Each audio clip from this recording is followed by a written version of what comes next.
Good morning everyone. जैसे कि हम प्रेजेंट इंडेफिनिट टेंस के बारे में पढ़ रहे थे, उसका फर्स्ट फॉर्मेट यानी कि अफर्मेटिव सेंटेंस का फॉर्मेट हमने कल की क्लास में देखा था। आज हम देखेंगे सेकंड फॉर्मेट उसका नेगेटिव सेंटेंस के बारे में, यानी कि नकारात्मक वाक्य का फॉर्मेट हम देखेंगे। तो यहाँ आपके रूल कहता है कि does not plus verb first form is used with third person singular object in negative sentence. यानी कि डज नॉट प्लस वर्ब की फर्स्ट फॉर्म आपको यूज़ करनी है कब?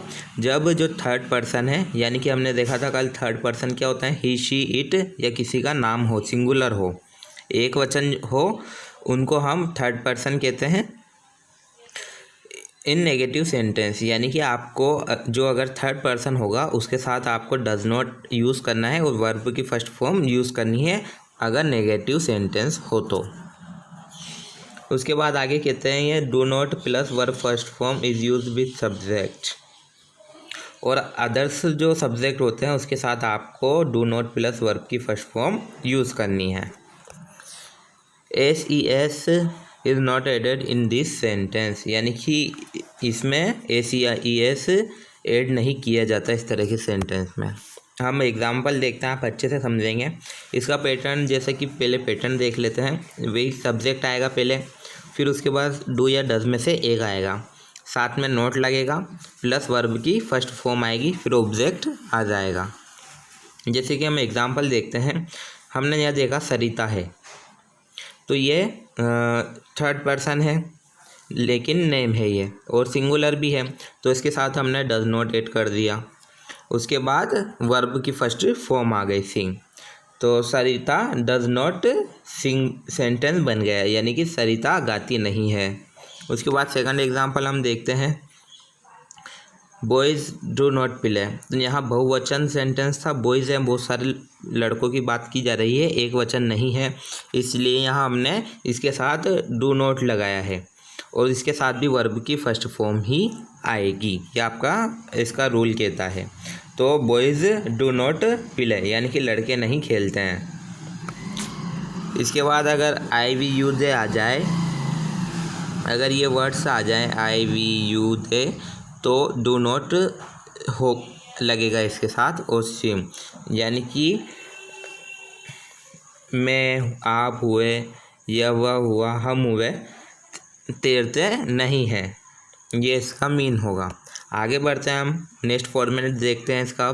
नेक्स्ट फॉर्मेट है इसका नंबर थर्ड, इंट्रोगेटिव सेंटेंस, यानी कि प्रश्नवाचक जो वाक्य होते हैं, प्रश्नवाचक जो सेंटेंस होते हैं, उसमें किस तरह से यूज़ करना है हमें देखते हैं हम। इसका रूल क्या है, with singular subject does is used in the beginning of the sentence, यानी कि अगर सिंगुलर सब्जेक्ट होगा, एक वचन सेंटेंस सब्जेक्ट होगा, तो उसमें आपको डज को यूज़ करना है कब? जो सेंटेंस शुरू हो रहा है उसकी शुरुआत में आपको डज यूज़ करना है। And do with all other subject and question mark is used at the end of the sentence, और अगर जो दूसरे अदर सब्जेक्ट हैं उसके साथ आपको डू यूज़ करना है, यानी कि अगर अदर सब्जेक्ट आते हैं तो वहाँ आपको डू लगाना है, और इसके एंड में आपको क्वेश्चन मार्क लगाना है। इस सेंटेंस के एंड में, जहाँ पर सेंटेंस आपका कंप्लीट हो जाए उसके एंड में आपको क्वेश्चन मार्क लगा देना है। यहाँ हम देखते हैं इसका पैटर्न, जैसा कि हमने देखा वही, या तो डू आ जाएगा या डज आ जाएगा। अगर सिंगुलर सब्जेक्ट होगा तो डू आ जाएगा, सॉरी डज आ जाएगा, और अगर अदर सब्जेक्ट हो गए तो डज आ जाएगा। उसके बाद आपका सब्जेक्ट आएगा, प्लस वर्ब की फर्स्ट फॉर्म आएगी, उसके बाद ऑब्जेक्ट होगा तो ऑब्जेक्ट आ जाएगा, और फिर पीछे क्वेश्चन मार्क लगेगा।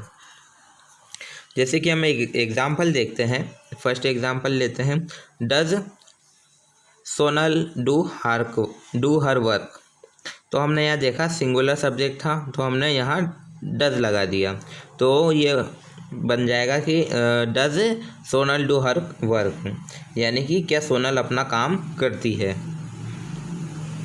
इसके बाद हम सेकंड एग्जांपल देखते हैं, do girls play in the sun, यानी कि यहाँ बहुवचन था, अदर सब्जेक्ट है, यहाँ पर गर्ल्स है, बहुत सारी गर्ल्स है, सिंगुलर सब्जेक्ट नहीं है, तो यहाँ डू लगा दिया, तो ये सेंटेंस बनेगा do the girls play in the sun, यानी कि क्या लड़कियाँ धूप में खेलती हैं। इस तरह से इसके सेंटेंस बनते हैं। आगे बढ़ते हैं हम, अब यहाँ पर आपके यूजेस बताया गया है कि इसका यूज़ कब किया जाता है। This sentence is used in the following condition, यानी कि ये जो काल है, ये जो टेंस है, सॉरी, इस टेंस का यूज़ निम्नलिखित स्थितियों में किया जाता है। इस काल का यूज़ अगर ऐसी ऐसी परिस्थितियाँ होगी तो वहाँ पर इस काल का यूज़ किया जाएगा। सबसे पहले फर्स्ट टाइप है इसकी टू एक्सप्रेस इंटरनल ट्रूथ और यूनिवर्सल ट्रूथ, यानी कि शाश्वत सत्य या सार्वभौमिक सत्य की बात की जाए, वो व्यक्त करना हो हमें, तो वहाँ पर हम इस टेंस का यूज़ करेंगे। जैसे कि एक एग्जाम्पल दिया गया है, the sun rises in the east, यानी कि सूर्य पूर्व में उगता है। ये शाश्वत सत्य बात है, इसको कोई टाल नहीं सकता कि सूर्य पूर्व से उगता है। तो इस तरह के सेंटेंस में हम इस टेंस का यूज़ करेंगे। सेकंड टाइप है इसकी टू एक्सप्रेस परमानेंट वर्क और नेचर। स्थायी कार्य या प्रकृति के बारे में हमें व्यक्त करना है, बताना है, तो हमें इस टेंस का यूज़ करना पड़ेगा। जैसे कि we hear with our ears, यानी कि हम अपने कानों से सुनते हैं। तो यहाँ परमानेंट वर्क है ये, और साथ में यहाँ पर प्रकृति की, नेचर की बात की गई है कि ये जो हमारे कान हैं ये प्रकृति में आते हैं। इस वजह से यहाँ दो चीज़ों की बात की गई है, एक तो परमानेंट वर्क है ये, और साथ में नेचर की बात भी कही गई है। तो इस तरह के सेंटेंस में इसका यूज़ किया जाता है। उसके बाद थर्ड टाइप है इसकी टू एक्सप्रेस ए हैबिट, एक आदत को बताने के लिए भी हम इसका यूज़ करते हैं। जैसे कि एग्जाम्पल देखते हैं, ही ऑफन कम्स लेट, यानी कि वह अक्सर देर से आता है। तो यह उसकी आदत बताई गई है कि वह अक्सर ही देर से आता है। आगे बढ़ते हैं हम, इसके आगे जो कुछ और टाइप्स बताई गई है उसको हम नेक्स्ट क्लास में पढ़ेंगे।